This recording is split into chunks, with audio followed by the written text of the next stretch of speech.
Que faisons-nous pour les autres? Avec toute notre bonté, notre tendresse, notre générosité, nous adoucissons leurs souffrances. Qu'est-ce donc qui peut nous inspirer de faire de bonnes actions, des actes de douceur? La connaissance de la souffrance d'autrui. Nous la devinons d'après les nôtres, et nous l'égalons à celle-ci. On le voit donc, le pur amour est, par nature même, de la pitié. Seulement, la souffrance qu'elle s'efforce d'adoucir peut être tantôt grande et tantôt petite. Elle peut n'être qu'un simple souhait déçu. Nous n'hésiterons donc pas à contredire Kant. Il ne veut reconnaître de bonté vraie et de vertu que celles qui naissent de la pensée abstraite, et plus exactement des concepts du devoir et de l'impératif catégorique. Quant à la pitié, il y voit une faiblesse et non pas une vertu. Eh bien, nous contredirons nettement Kant et nous dirons: le concept seul est aussi impuissant à produire la vertu vraie qu'à créer le beau véritable. Tout amour sincère et pur est pitié, et toute douceur qui n'est pas pitié n'est qu'amour de soi.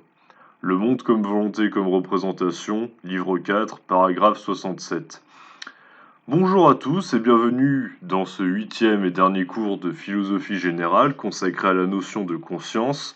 Vous l'aurez sans doute deviné, je m'apprête à effectuer un retour à l'œuvre majeure de Schopenhauer, en m'appuyant en bonne partie sur le texte que je viens de citer, afin de résoudre le problème que l'on a étudié avec Sartre récemment, celui du corps comme obstacle à la possibilité d'une intersubjectivité.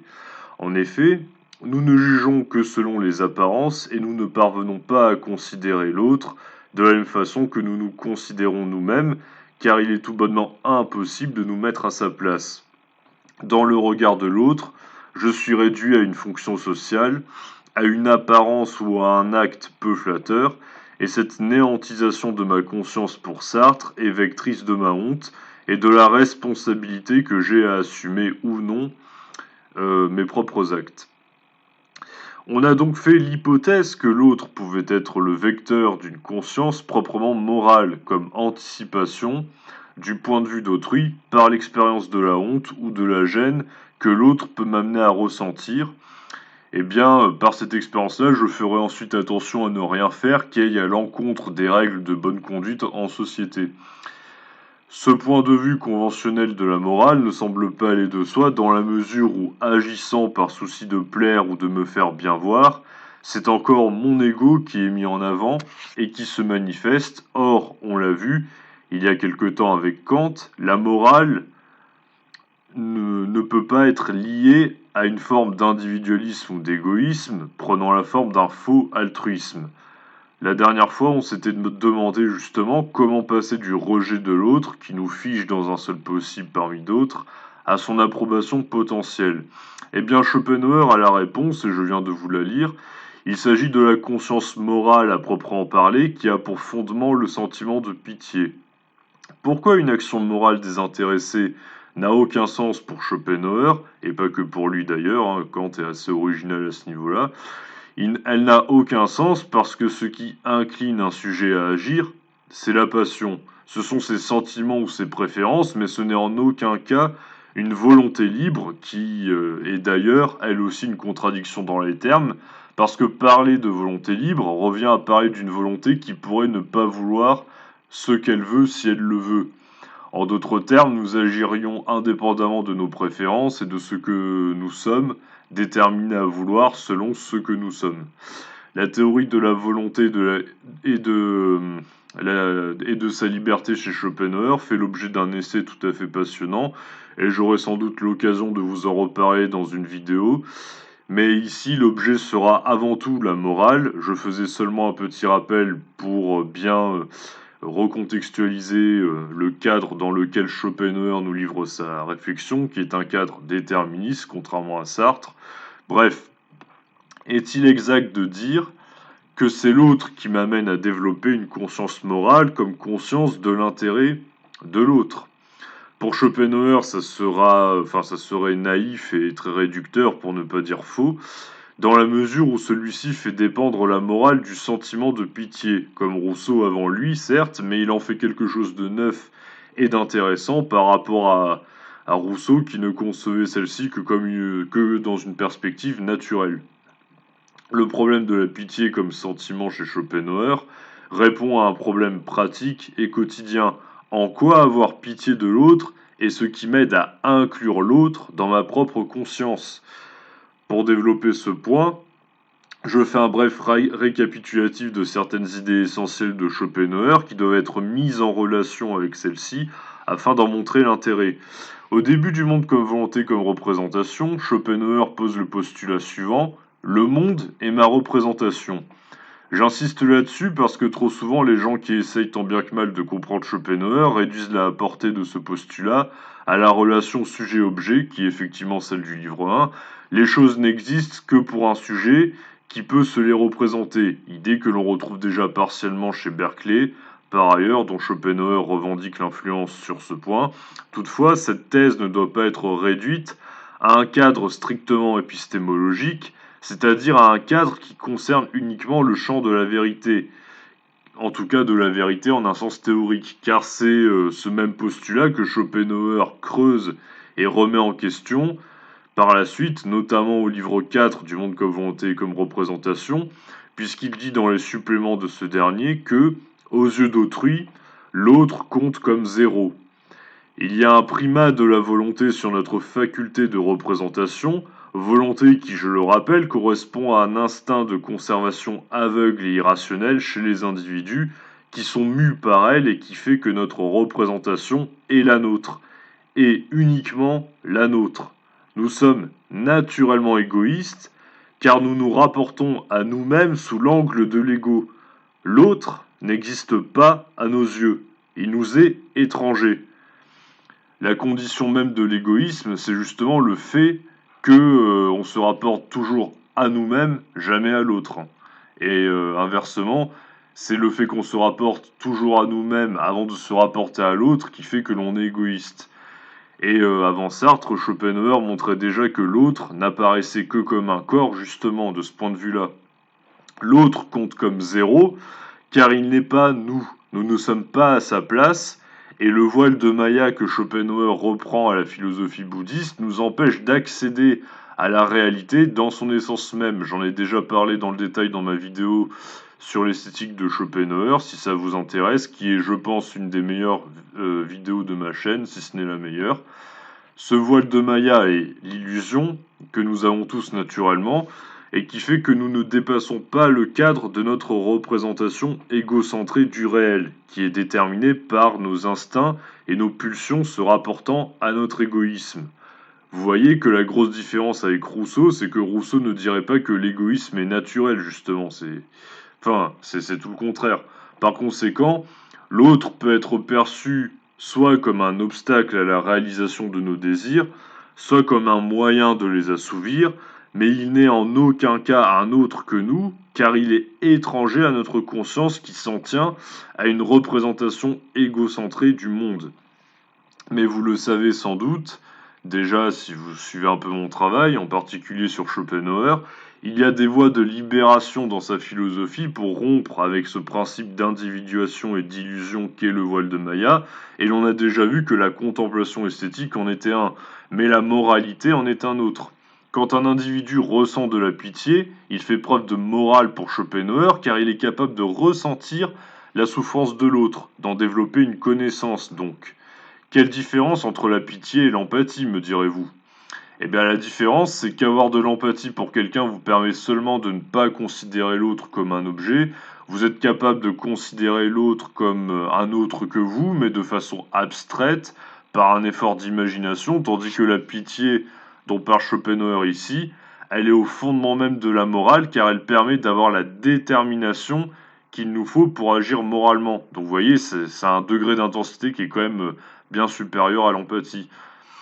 D'une part, la pitié dépasse la simple empathie en termes d'intensité, d'autre part, elle établit une connexion entre nous-mêmes et l'autre, de sorte qu'en percevant la souffrance de mon prochain, en le voyant pleurer, en le voyant errer sans logement dans la rue par exemple, cette souffrance m'est insupportable et je veux qu'elle cesse. La pitié, c'est justement le sentiment qui permet de rompre avec l'ego, qui permet de ressentir la souffrance de l'autre et d'en être affecté de manière à vouloir la faire cesser. En quoi la pitié est morale, vous me direz, car on pourrait faire le Nietzschéen sarcastique et dire qu'en voulant aider l'autre, parce que j'ai pitié de lui, je cherche à m'élever au-dessus de ce dernier, je considère puisque je considère qu'il fait pitié justement, donc c'est déjà qu'en soi je me considère comme supérieur, ou bien à soulager ma souffrance à travers le soulagement de la souffrance de l'autre. Et dans ce cas-là, il y aura encore de l'égoïsme. Vous voyez, on pourrait critiquer Schopenhauer en ayant un point de vue nietzschéen et se dire que ça va pas du tout de soi, sa théorie. Eh bien, contrairement à tous les autres sentiments, donc là je montre la difficulté de sa théorie, puis j'essaye de vous montrer qu'en fait Schopenhauer y a pensé, contrairement à tous les autres sentiments que l'on peut avoir, la pitié est le seul sentiment qui permet de laisser l'égoïsme de côté pour Schopenhauer. Mais pas l'égoïsme en un sens kantien, puisque chez Kant, à partir du moment où il y a un intérêt, bon bah oui, de fait, il y a le mal qui est radical, il y a la racine et vous êtes égoïste. Mais bon, Schopenhauer a une, une définition de l'égoïsme qui est peut-être un peu plus humaine, enfin, un peu plus, on va dire, en tout cas, qui correspond un peu plus à la réalité de mon point de vue. Pourquoi pour Schopenhauer la pitié permet de laisser l'égoïsme de côté? Bah, pour une raison simple, c'est que la pitié ne procède pas d'un calcul d'intérêt égoïste. Alors certes, voilà, c'est ça le point. Je veux soulager ma souffrance en soulageant celle de l'autre, mais je veux avant tout soulager celle de l'autre. Et le fait que je puisse être affecté par la souffrance d'un autre prouve déjà que j'ai déjà pu laisser de côté mon ego, ma propre individualité. En fait, je pourrais pas ressentir de la pitié si de fait, eh bien, j'étais profondément égoïste pour Schopenhauer de toute manière. Schopenhauer cite à ce propos les Védas et les Upanishads, qui nous enseignent des préceptes moraux propres au bouddhisme, qui a influencé sa métaphysique. Il nous dit tu es ceci, ou encore cet autre, c'est toi-même. Comme pour l'art, il y a une dimension liée à la connaissance, donc dans la conscience morale, car c'est en ressentant de la pitié que l'on apprend justement que nous ou l'autre, ça ne fait aucune différence en réalité. Pourquoi? Eh bien, pour Schopenhauer, parce que je suis bien un individu à part entière, doté de sa personnalité. Enfin, ou bien est-ce que justement, je n'ai pas de personnalité pour lui, vous voyez? C'est ça le problème. On pourrait rétorquer à Schopenhauer, mais c'est quoi cette histoire de bon bah voilà, je suis le même que l'autre, en fait l'autre c'est moi-même, ça n'a pas de sens quoi. Je suis bien un individu à part entière avec sa personnalité. Il est complètement maboule ce philosophe. Eh bien, en fait, il est pas si maboule que ça, parce que nous sommes tous très exactement les mêmes en réalité, bien que l'on ait un corps, un caractère et une personnalité différentes, ce que Schopenhauer ne conteste pas, bien au contraire, il a toute une théorie passionnante sur la question, il reconnaît seulement que c'est du flan et que ça n'appartient à un degré de réalité qui est inférieur et qui est lié à l'illusion du voile de Maya dont je vous ai parlé précédemment. Nous avons besoin de satisfaire nos désirs et nos besoins et de nous croire absolument uniques et singuliers si nous voulons donner un sens à notre propre existence, évidemment. Et Schopenhauer ne le conteste pas. Il dit simplement que c'est une illusion vitale, mais une illusion quand même, puisque l'on procède tous d'une essence métaphysique universelle qui est la volonté, justement.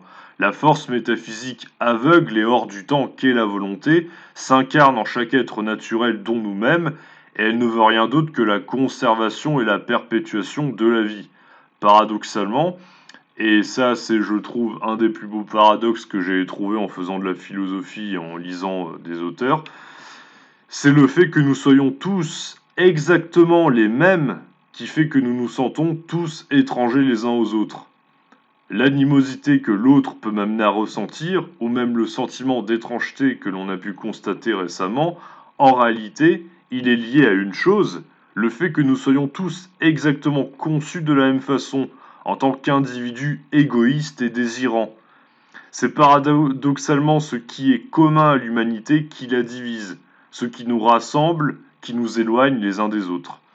Par la pitié, je ne fais plus de différence entre moi et cet autre moi qu'est l'autre, je prends conscience qu'il est le même que moi, car sa souffrance devient aussi la mienne. Voilà comment passer du rejet de l'autre à son approbation, ou tout du moins à l'intégration de son point de vue, car si l'égoïsme propre à notre volonté irrationnelle nous divise, la pitié nous rassemble et nous réunit. Par ailleurs, pour Schopenhauer, la pitié permet elle aussi de rompre avec le caractère cyclique du désir et avec son insatisfaction perpétuelle, dont j'ai déjà parlé plusieurs fois sur cette chaîne, je ne vais pas revenir dessus, puisque en agissant de manière à soulager la souffrance de l'autre, devenue la mienne, je ne suis plus en train de satisfaire mon intérêt d'individu égoïste indépendamment de la souffrance ou du bonheur de l'autre, j'agis de façon à soulager et à diminuer la souffrance présente dans le monde. Et ce faisant, je suis décentré de mon propre ego, et je ressens un bonheur réel et supérieur à celui de la simple jouissance liée à un désir purement individuel et égoïste. Bon, c'est bien beau tout ça, mais on pourrait demander à Schopenhauer comment ça marche ce sentiment de pitié. Est-ce que l'on peut réellement faire de la pitié quelque chose de naturel, qui est en nous, ou quelque chose qui se manifeste spontanément dès que l'on voit l'autre souffrir? Eh bien justement, et dans ce cas-là, bon bah, l'autre serait le fondement même de ma conscience morale, indépendamment du sentiment, qui, viendrait ou pas, vous voyez? Eh bien justement, c'est ce point qui fait l'originalité de la théorie de Schopenhauer par rapport à celle de Kant notamment, c'est qu'il ne dresse pas une morale de type prescriptive, c'est-à-dire une morale qui vous dirait ce que vous devez faire. Schopenhauer ne vous fait pas la leçon, car s'il vous la faisait, ça entrerait en contradiction avec sa philosophie déterministe qui conduit à un lâcher-prise. Kant ou Sartre peuvent faire les donneurs de leçons, mais pas Schopenhauer, pour une raison simple, c'est que Schopenhauer ne croit pas en une liberté de la volonté ou en un devoir moral à l'égard de notre prochain qui devrait être universalisé à l'échelle de l'humanité entière. Ça n'a aucun sens car je ne décide pas du corps dont j'hérite à la naissance et je ne décide pas non plus de mon caractère qui est inné chez moi et qui est lié au corps que je possède et que j'apprends à connaître avec le temps par mes propres actes qui me renseigneront sur qui je suis réellement. De fait, Schopenhauer bâtit une morale descriptive et non pas prescriptive. Il ne faut surtout pas faire de contresens sur sa pensée, contresens qui ont malheureusement souvent été accomplis à ce niveau-là, en disant ouais, Schopenhauer, il met même pas en pratique ce qu'il enseigne, c'était vraiment un sale type, il était misogyne, misanthrope et grincheux, gna gna gna. Et alors? Enfin, Schopenhauer ne vous a jamais dit que vous deviez faire preuve de pitié, il a simplement décrit de manière mécanique à quel phénomène affectif est lié ce que l'on a coutume de nommer la conscience morale, comme intégration de l'autre dans notre propre conscience, nous amenant à nous y rapporter comme à un égal ou à un autre nous-mêmes. C'est tout. Et d'ailleurs, toute l'œuvre que Schopenhauer a construite est une philosophie qui prétend révéler la vérité même propre au monde dans lequel nous vivons. Lui, ce qui l'intéresse, c'est pas qu'est-ce qu'il faut faire. De toute façon, vous n'êtes pas totalement libre. Donc cette question repose déjà sur un principe faux en lui-même. Ce qui l'intéresse, c'est à quoi telle ou telle chose est due et comment l'expliquer. C'est tout. Et c'est déjà pas si mal que ça, je trouve. La morale que développe Schopenhauer est donc descriptive dans la mesure où elle décrit ce qu'est la morale, et il développe à ce propos, toujours au livre 4 du Monde comme volonté comme représentation, une anthropologie morale qui est tout à fait intéressante et permet d'établir des degrés de moralité ou de méchanceté. Schopenhauer procède ainsi pour pas qu'on lui reproche de faire de la pitié un sentiment pouvant ou non se manifester sans raison de manière hasardeuse chez certains et pas chez d'autres. C'est pour ça qu'il bâtit cette anthropologie-là. En fait, la pitié est un sentiment que certains corps disposant d'un certain caractère parviendront mieux à manifester dans les faits. Il y a trois profils pour Schopenhauer qui correspondent à des caractères dans lesquels on peut ranger l'ensemble de l'humanité grosso modo, le bon, la brute et le truand. Non, je rigole, c'est une blague. En fait, il s'agit du méchant ou du cruel, du juste et du charitable. L'homme charitable, c'est celui qui va ressentir la pitié comme désagréable, justement. Il ne fera pas de distinction entre lui et l'autre. Ce qui peut arriver à l'autre lui importe, et sa souffrance lui sera ressentie comme insupportable. À l'inverse, son bonheur le satisfera pleinement. L'idée de savoir l'autre heureux lui fera ressentir de la joie. Ça, d'après Schopenhauer, c'est le plus haut degré de moralité qu'un individu puisse avoir en lui. L'humanité ne peut pas faire mieux que ça. Bon, et c'est déjà extraordinaire, hein, quand même, hein. Au milieu de la hiérarchie, on a le juste, celui que l'on pourrait considérer comme étant moralement neutre, si on peut dire. Il n'est pas plus gentil ou méchant qu'un autre, c'est un peu une personne ordinaire. Personnellement, je me sentirais plus proche du juste que du charitable pour ma part, mais bon, peut-être que je suis un peu entre les deux, j'en sais rien. Je me connais peut-être pas encore suffisamment pour me prononcer. Mais enfin bon, je pense que nous autres, la plupart, enfin, qui appartenons au commun des mortels, nous sommes davantage justes que charitables. Le juste, c'est celui qui agit dans la légalité. Il se conforme aux lois et ne fait rien d'illégal parce qu'il ne veut pas être puni, pas parce qu'il a de la pitié pour l'autre. Toutefois, il n'est pas méchant parce qu'il comprend la nécessité de la loi et aussi parce que la loi est nécessaire au bien commun, et aussi parce qu'il ne fera rien qui aggraverait la souffrance de l'autre, ou qui aggraverait la somme de souffrances présentes dans le monde entier. Le juste n'est donc pas méchant, car il ne va rien faire d'immoral qui puisse nuire à son prochain, mais il ne va pas non plus avoir de la pitié pour l'autre et œuvrer activement à le soulager de sa souffrance. Voyez? C'est pour ça que je parle de quelqu'un qui serait moralement neutre. Enfin, le méchant ou le cruel est pensé sur le schéma opposé à l'homme charitable ou à la femme charitable, hein, les femmes étant naturellement davantage dotées de pitié selon Schopenhauer. Oui, oui, il a bien dit ça, hein, ça peut vous surprendre, mais bon. À croire qu'on n'a pas forcément eu la même expérience de la vie, lui et moi, mais enfin bon, passons. Là où le charitable percevra comme insupportable la souffrance de l'autre, et comme agréable le bonheur de son prochain, le méchant percevra comme insupportable le bonheur de l'autre et comme agréable sa souffrance. Il va donc tout faire pour vous pourrir la vie, ce bâtard. Car voir quelqu'un d'heureux, ça l'insupporte. Il aime pas ça, hein. Au contraire, il tire de la jouissance dans le fait de voir l'autre souffrir et de se savoir à l'origine de cette souffrance. Il s'en délecte. Il se dit: «Ah, c'est moi qui suis à l'origine de cette souffrance chez l'autre. Ah, je me sens puissant, ça me fait du bien, je jouis de cette souffrance.» Le méchant ou cruel, c'est celui qui va, justement, au contraire de l'homme charitable, tout faire non pas pour diminuer la souffrance présente dans le monde, mais au contraire, qui va tout faire pour l'amplifier. En passant, vous constaterez que la pensée de Schopenhauer est très concrète et ne vieillit pas, puisque ce qu'il décrit là, c'est ni plus ni moins que le sociopathe, ou ce que certaines personnes nomment de plus en plus à tort et à travers, et même souvent à tort je pense, le pervers narcissique. Le méchant est narcissique et pervers car il a un fond réellement mauvais, il voit tout à travers son prisme d'individu et ne peut non seulement pas se mettre à la place de l'autre et faire preuve d'empathie, ou encore moins de pitié, mais en plus, ce narcissisme est pervers car il fonctionne sur un mode opposé à celui d'un individu normalement constitué. S'il se met à la place de l'autre, c'est pas, pour, essayer de voir ce qu'il ressent, enfin, en tout cas, pour, essayer de pas lui faire de mal. C'est s'il se met à la place de l'autre, c'est uniquement en imaginant sa souffrance, dont il se sait responsable afin de s'en délecter.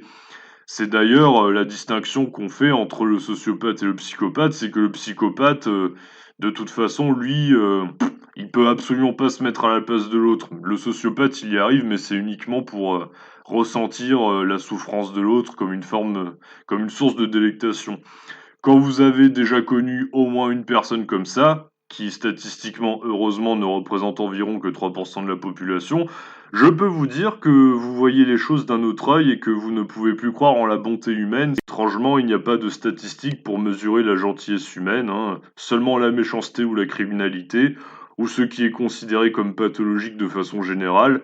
Preuve une fois de plus que Schopenhauer a raison lorsqu'il dit que l'humanité ne prend en compte que le manque et ceux qui s'expriment de façon négative avant toute chose. On est davantage réceptif à la souffrance et au manque, et c'est pour ça qu'on va faire des statistiques pour la jauger à partir des individus qui en sont le plus souvent responsables.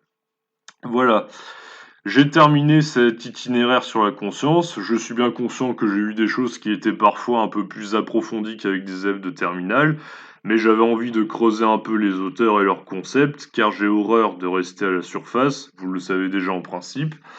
On peut donc schématiser en deux parties les approches que j'ai considérées. La conscience comme subjectivité, comme un mouvement réflexif de la pensée sur elle-même, qui se prend comme objet et analyse son vécu. Ça, c'est ce que l'on a vu avec Augustin, Descartes ou Locke. Mais l'on a vu que la conscience en tant que subjectivité était soumise à des limites au niveau de la connaissance que nous avons de nous-mêmes, avec Hume notamment, à cause du caractère changeant de notre propre personne à travers le temps, et avec Hegel du simple fait que de toute façon, notre conscience est d'emblée engagée dans des rapports extérieurs à ce qui l'entoure. On est donc passé de cette subjectivité réflexive, on est passé de celle-ci donc par conséquent, de cette manière-là, à la conscience comme intentionnalité dans un cadre phénoménologique comme conscience d'objet ou conscience de quelque chose, et donc comme intersubjectivité puisque notre conscience n'est réellement une conscience partagée et un point de vue commun sur le monde qu'à la condition d'intégrer l'autre en soi-même. C'est ce que l'on a vu avec Husserl. Et l'on aura bien vu avec Sartre, puis Schopenhauer, que notre conscience de l'autre se limite naturellement à l'apparence et au corps qui nous apparaît, mais que ce qui intensifie le sentiment d'étrangeté à l'autre, c'est notre égoïsme naturel en rapport avec notre instinct de conservation qui nous domine, nous caractérise tous universellement, mais de fait, ce faisant, nous divise. Toutefois, si Schopenhauer a raison et que la pitié permet de se rapporter à l'autre comme à un autre nous-mêmes, et permet de rompre avec le voile et l'illusion de l'individuation, et il nous reste à comprendre d'où provient la diversité des caractères que nous venons d'aborder. Comment expliquer que chaque individu est doté de préférences et de prédispositions naturelles qui lui sont propres et qui ne peut parvenir nécessairement à s'expliquer lui-même de façon réfléchie et consciente. C'est ce que l'on va étudier à présent, en étudiant le rôle que joue l'inconscient dans la détermination de notre propre conscience, justement. En attendant, j'espère que cette vidéo vous aura plu, que vous aurez peut-être appris des choses. N'hésitez pas à la partager ou à vous abonner si ce n'est pas déjà fait. À l'aimer également parce qu'elle est en manque d'amour et de reconnaissance la pauvre. Soyez charitable. Quant à moi, je vous remercie de m'avoir écouté et je vous souhaite une très bonne journée ou soirée. À très bientôt.